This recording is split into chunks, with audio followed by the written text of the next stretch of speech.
विश्वविख्यात ज्ञान और मोक्ष के पवित्र नगरी गया जी के हम प्रणाम करही। विष्णुपद मंदिर के ई गौरवशाली भूमि पर अपने सबके अभिनंदन करत ही बिहार के राज्यपाल आरिफ मोहम्मद खान जी, यहां के लोकप्रिय मुख्यमंत्री नीतीश कुमार जी, दल के मेरे सहयोगी जीतन राम मांझी जी, राजीव रंजन सिंह, चिराग पासवान जी, रामनाथ ठाकुर जी, नित्यानंद राय जी, सतीश चंद्र दुबे जी, राजभूषण चौधरी जी, डिप्टी सीएम सम्राट चौधरी जी, विजय कुमार सिन्हा जी, बिहार सरकार के मंत्रीगण, संसद में मेरे साथी उपेंद्र कुशवाहा जी, अन्य सांसदगण और बिहार के मेरे प्यारे भाइयों और बहनों, गया जी की ये धरती अध्यात्म और शांति की धरती है। ये भगवान बुद्ध को बोध कराने वाली पावन भूमि है। गया जी की आध्यात्मिक और सांस्कृतिक विरासत बहुत प्राचीन है, बहुत समृद्ध है। यहां के लोगों की इच्छा थी कि इस नगरी को गया नहीं, गया जी कहा जाए। मैं इस निर्णय के लिए बिहार सरकार का अभिनंदन करता हूं। मुझे खुशी है कि गया जी के तेज विकास के लिए बिहार की डबल इंजन सरकार लगातार काम कर रही है। भाइयों बहनों, आज भी गया जी की पावन भूमि से एक ही दिन में 12,000 करोड़ रुपए की परियोजनाओं का लोकार्पण या शिलान्यास हुआ है। इनमें ऊर्जा, स्वास्थ्य और शहरी विकास के जुड़े कई बड़े प्रोजेक्ट्स हैं। इनसे बिहार के उद्योगों को ताकत मिलेगी और युवाओं के लिए रोजगार के नए अवसर भी बनेंगे। मैं इन परियोजनाओं के लिए बिहार के लोगों को बधाई देता हूं। बिहार में बेहतर स्वास्थ्य सुविधाओं के लिए आज यहां हॉस्पिटल और रिसर्च सेंटर का उद्घाटन भी हुआ है। अब बिहार के लोगों को कैंसर के इलाज के लिए एक और सुविधा मिल गई है। साथियों, गरीब के जीवन से मुश्किलें दूर करना, महिलाओं के जीवन को आसान बनाना मुझे जनता जनार्दन का सेवक बनकर यही काम करने में सबसे ज्यादा खुशहाली होती है। जैसे गरीब को पक्का घर देना, साथियों, मेरा एक बड़ा संकल्प है। जब तक हर जरूरतमंद को पक्का घर नहीं मिल जाता, मोदी चैन से नहीं बैठेगा।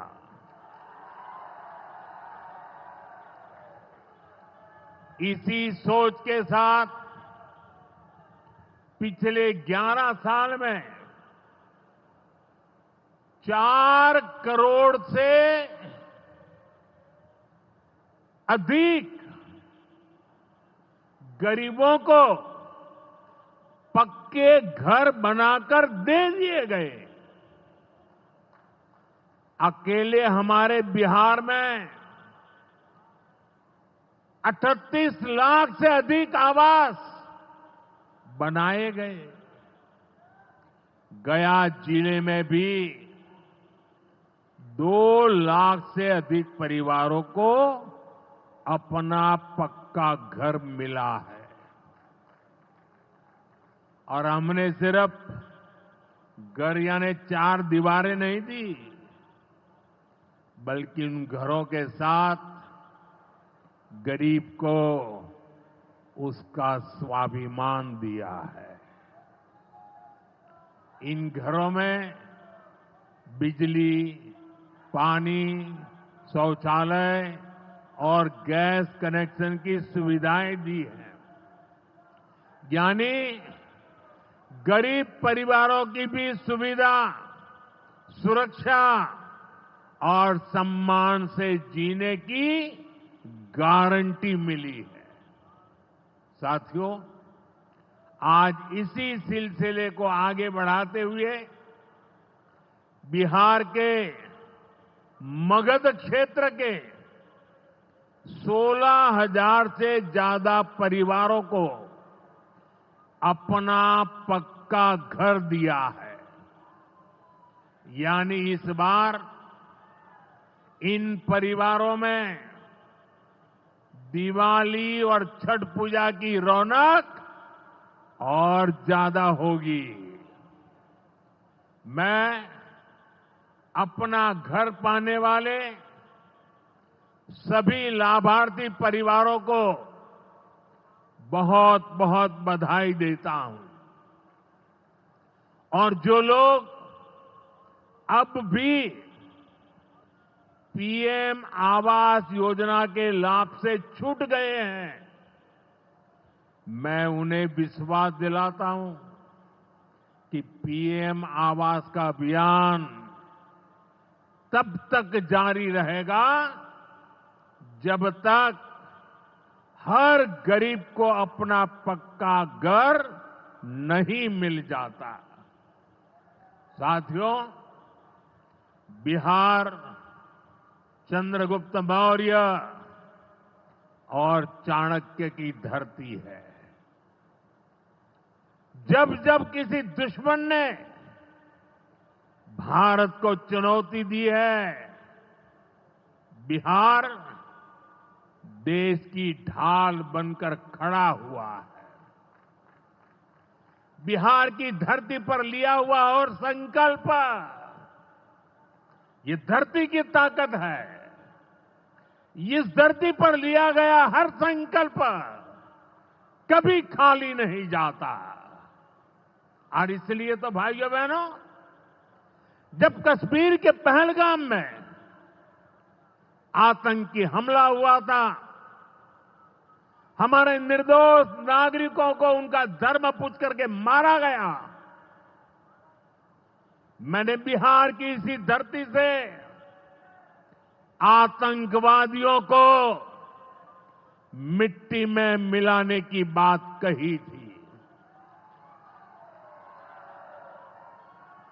आज दुनिया देख रही है, बिहार की धरती से लिया गया वो संकल्प पूरा हो चुका है। आपको याद होगा,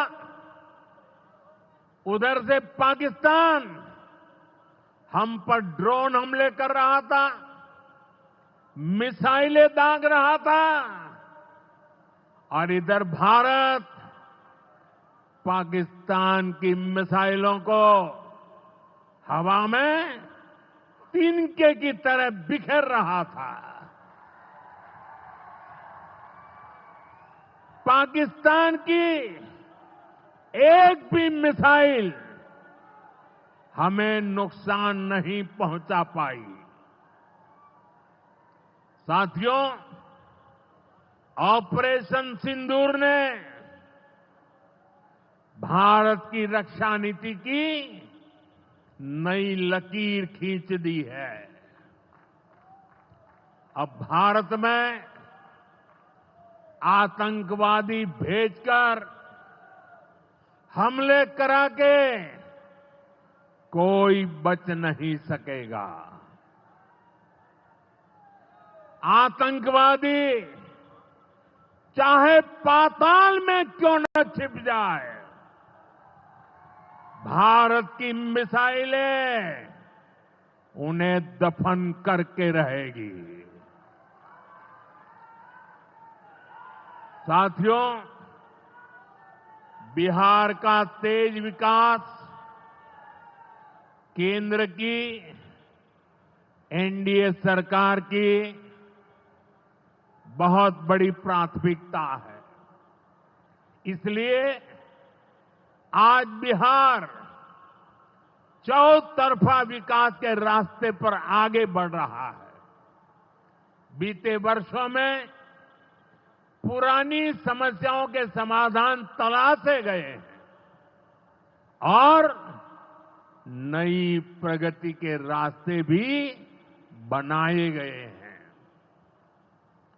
आप याद करिए, लालटेन राज में यहां कैसी दुर्दशा थी। लालटेन राज में एक क्षेत्र लाल आतंक से जकड़ा हुआ था। माओवादियों की वजह से शाम के बाद कहीं आना जाना मुश्किल था। गया जी जैसे शहर लालटेन राज में अंधेरे में डूबे रहते थे। हजारों गांव ऐसे थे जहां बिजली के खंभे तक नहीं पहुंचे थे। लालटेन वालों ने पूरे बिहार के भविष्य को अंधेरे में धकेल दिया था। न शिक्षा थी, न रोजगार था। बिहार की कितनी पीढ़ियों को इन लोगों ने बिहार से पलायन के लिए मजबूर कर दिया था। साथियों, बिहार के लोगों को आरजेडी और उनके साथी सिर्फ अपना वोट बैंक मानते हैं। उन्हें गरीब के सुख दुख, गरीब के मान सम्मान से कोई मतलब नहीं है। आपको याद होगा, कांग्रेस के एक मुख्यमंत्री ने मंच से कह दिया था कि अपने राज्य में बिहार के लोगों को घुसने नहीं देंगे। बिहार के लोगों से कांग्रेस की इतनी नफरत, बिहार के लोगों के प्रति इतनी घृणा,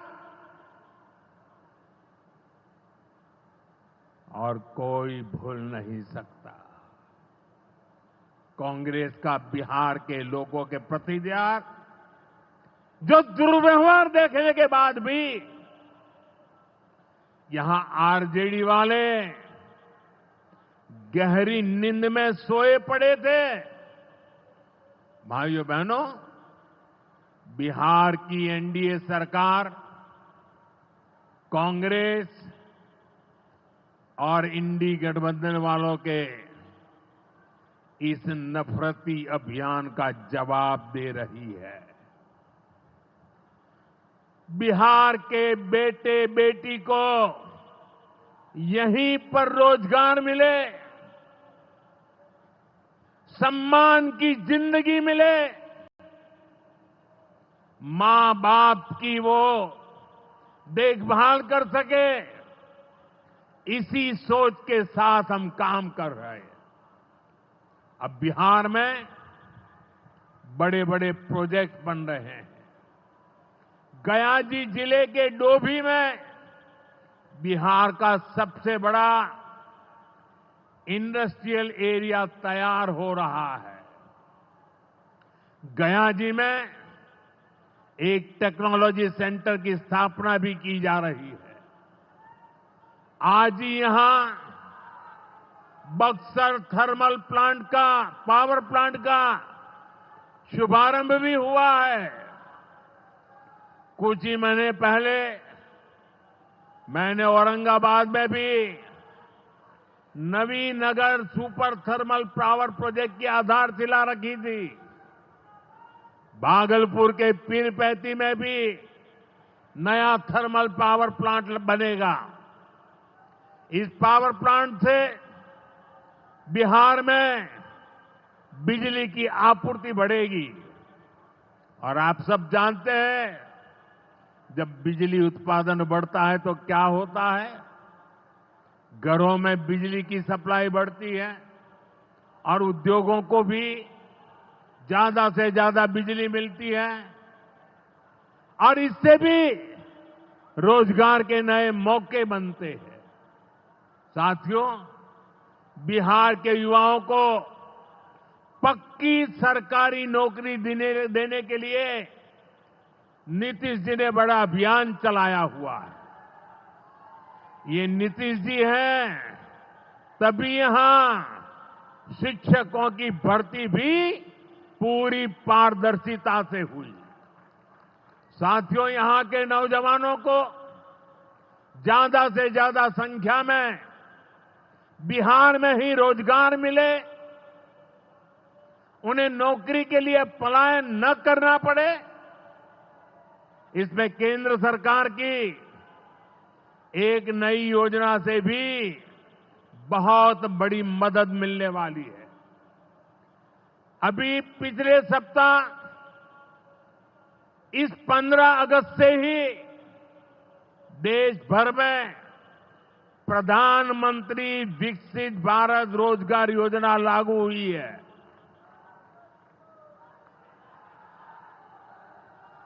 इसके तहत हमारे युवा जब निजी क्षेत्र में पहली नौकरी करेंगे तो केंद्र सरकार उन्हें अपने पास से 15,000 रुपये देगी। जो प्राइवेट कंपनियां युवाओं को रोजगार देगी, उन्हें भी अलग से पैसे सरकार देगी। इस योजना का बहुत बड़ा लाभ बिहार के मेरे युवाओं को भी होगा। साथियों, हमारे देश में कांग्रेस हो, आरजेडी हो, इनकी सरकारों ने कभी जनता के पैसे का मोल नहीं समझा। इनके लिए जनता के पैसे का मतलब रहा है खुद की तिजोरी भरना। इसलिए कांग्रेस आरजेडी की सरकारों में सालों साल तक परियोजनाएं पूरी नहीं होती थी। कोई योजना जितनी थी उतना उसमें ये पैसे कमा लेते थे। अब इस गलत सोच को भी एनडीए सरकार ने बदल दिया है। अब शिलान्यास के बाद कोशिश होती है जल्द से जल्द समय सीमा में उस काम को पूरा करने के लिए सफल प्रयास किया जाए। आज का एक कार्यक्रम इसका भी एक शानदार उदाहरण है। औटा सिमरिया सेक्शन का शिलान्यास करने का सौभाग्य बिहार के लोगों ने मुझे दिया था। और आप लोगों की कृपा देखिए, आप लोगों का प्रेम देखिए कि जिस ब्रिज का शिलान्यास आपने मुझे करने के लिए कहा, आज इसका लोकार्पण करने का अवसर भी आपने मुझे दिया है। ये पुल सिर्फ सड़कों को नहीं, पूरे उत्तर और दक्षिण बिहार को जोड़ने का काम करेगा। जो भारी वाहन पहले गांधी सेतु से होकर 150 किलोमीटर का लंबा चक्कर काटते थे, अब सीधा रास्ता पाएंगे। इससे व्यापार तेज होगा, उद्योगों को ताकत मिलेगी और तीर्थयात्रियों का भी पहुंचना आसान होगा। विकास के जिन प्रोजेक्ट की नींव एनडीए सरकार में रखी जाती है, वो पूरा होकर रहेंगे, ये बात पक्की है।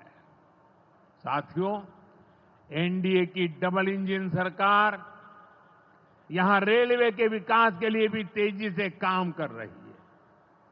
अमृत भारत स्टेशन योजना के तहत गयाजी रेलवे स्टेशन को आधुनिक बनाया जा रहा है।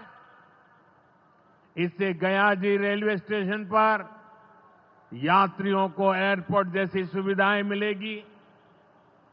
आज गया वो शहर है जहां राजधानी, जनशताब्दी और made in India Vande Bharat ट्रेनों की सुविधा उपलब्ध है।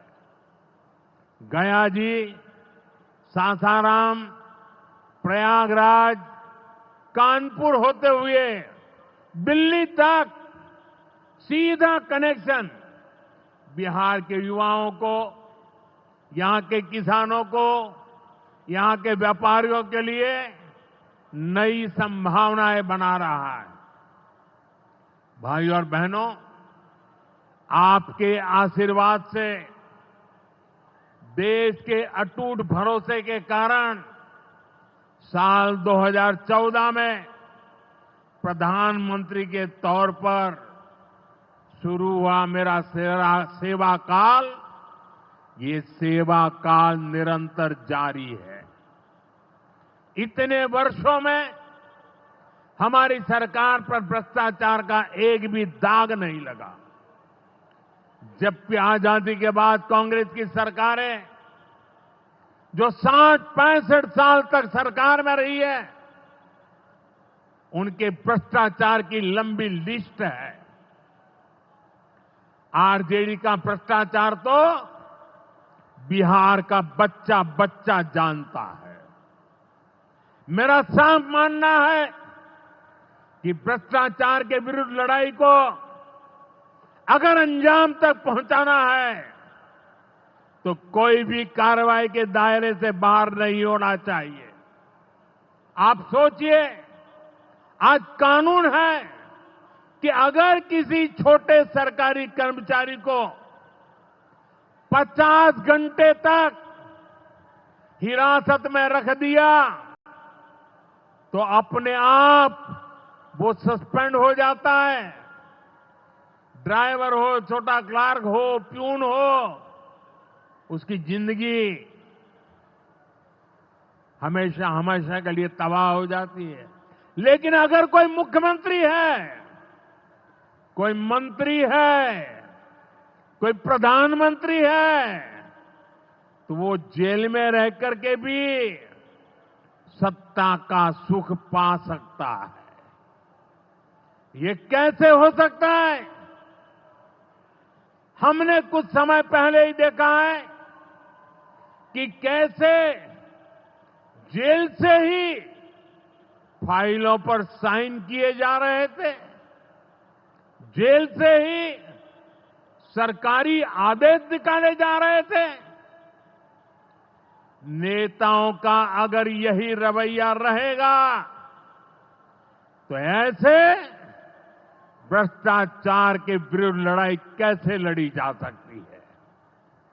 साथियों, संविधान हर जनप्रतिनिधि से ईमानदारी और पारदर्शिता की उम्मीद करता है।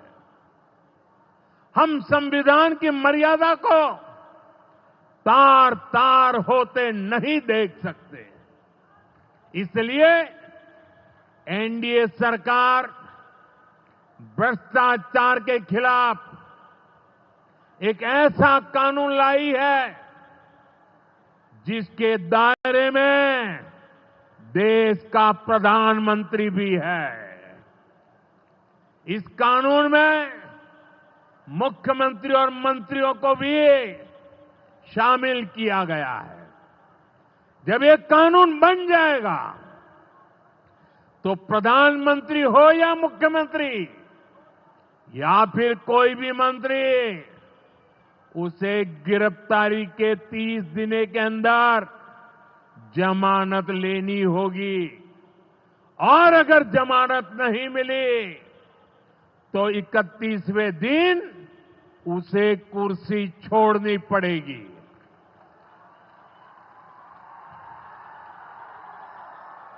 आप कहिए भाइयों, जो जेल जाए उसने कुर्सी छोड़नी चाहिए कि नहीं छोड़नी चाहिए? क्या वो कुर्सी पर बैठे रह सकता है क्या? क्या वो सरकारी फाइलों पे साइन कर सकता है क्या? क्या जेल में से कोई सरकार चला सकता है क्या? और इसलिए ऐसा सख्त कानून बनाने की तरफ हम आगे बढ़ रहे हैं। लेकिन साथियों, ये आरजेडी वाले, ये कांग्रेस वाले, ये लेफ्ट वाले इस कानून का विरोध कर रहे हैं। ये बहुत गुस्से में है और कौन नहीं जानता उनको किस बात का डर है। जिसने पाप किया होता है वो अपने पाप को दूसरों से छुपाता है, लेकिन खुद को भीतर से जानता है कि क्या खेल खेला है। इन सब का भी यही हिसाब है। ये आरजेडी और कांग्रेस वाले कोई बेल पर बाहर है, कोई रेल के खेल में अदालत के चक्कर लगा रहा है और जो जमानत पे बाहर घूम रहे हैं भी आज इस कानून का विरोध कर रहे हैं। इन्हें लगता है कि अगर जेल चले गए तो इनके सारे सपने चकनाचूर हो जाएंगे और इसलिए सुबह शाम ये लोग मोदी को भांति भांति की गाली दे रहे हैं और इतने बौखलाए हुए हैं कि इस जनहित के कानून का विरोध कर रहे हैं। हमारे राजेंद्र बाबू, बाबा साहब आंबेडकर ने कभी सोचा भी नहीं था, कभी कल्पना भी नहीं की होगी कि सत्ता के भूखे लोग भ्रष्टाचार करेंगे और जेल जाने पर भी कुर्सी से चिपके रहेंगे। लेकिन अब भ्रष्टाचारी जेल भी जाएगा और उसकी कुर्सी भी जाएगी। भारत को भ्रष्टाचार से मुक्त होने का संकल्प देश के कोटि कोटि लोगों का है। ये संकल्प सिद्ध होकर रहेगा। साथियों, मैंने लाल किले से एक और खतरे की बात की है और ये खतरा बिहार पर भी है, देश में घुसपैठियों की बढ़ती संख्या चिंता का विषय है। बिहार के सीमावर्ती जिलों में तेजी से डेमोग्राफी बदल रही है। इसलिए एनडीए सरकार ने तय किया है कि देश का भविष्य घुसपैठियों को नहीं तय करने देंगे। घुसपैठियों को बिहार के युवाओं के रोजगार नहीं छीनने देंगे। जिन सुविधाओं पर भारतीय लोगों का अधिकार है, उस पर घुसपैठियों को डाका नहीं डालने देंगे। इस खतरे से निपटने के लिए